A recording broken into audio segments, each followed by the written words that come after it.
Retire అయ్యారు కదా, దాని గురించి మీరేమనుకుంటున్నారు? విరాట్ కోహ్లీ రిటైర్మెంట్ అనేది అసలు ఎక్స్పెక్ట్ చేయలేదు అది చెప్పాలంటే. ఎందుకంటే విరాట్ కోహ్లీ ఇంత జల్దీ అయిపోతాడని వెళ్ళిపోతాడని, ఎందుకంటే ఇప్పుడు ఎవరు సపోర్ట్ చేస్తలేరు అతనికి. ఎందుకంటే స్టార్టింగ్ మెల్లగా ఆడతాడు, మెల్లగా పైకి తీసుకెళ్తాడు, మన చాలా టీములు గెలిపించాడు. కానీ విరాట్ కోహ్లీ ఇప్పుడు వెళ్ళిపోవడం అనేది చాలా బాధాకరం. అట్లాంటి క్యాప్టెన్స్ మనకి ఇంకా ఉండాలి, రావాలి. కానీ ఎందుకంటే అతన్ని క్యాప్టెన్ చేస్తలేరు ఫస్ట్.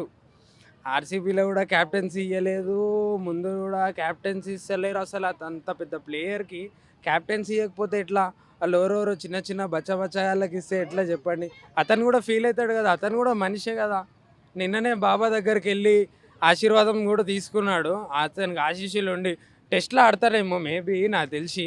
కానీ టెస్ట్ల కంటే అతన్ని ఐపీఎల్లో చూడాలనుకుంటున్నారు. ఇప్పుడు జస్ట్ ఐపీఎల్ గెలిచేవాడు. కాకపోతే ఏమైందంటే ఈ టెర్రరిస్ట్‌ల వల్ల ఇది తెలిసిందే మీకు. టెర్రరిస్ట్‌ల వల్ల గలీజ్ చేసేసిర్రంతా. లేకపోతే మంచిగా ఇప్పుడు ఆర్‌సీబీ 100% విన్ అవుతుండే. విన్ అవుతే ఇట్లా మళ్ళీ అతను ఫామ్‌లోకి వస్తుండే. మంచి టాలెంట్ చూపిస్తుండే అతను ఎట్లా మనకు తెలుసు పెద్ద మనిషి. కానీ ఇదైతే చాలా బాధాకరం. నేనైతే ఖండిస్తున్నా దీన్ని.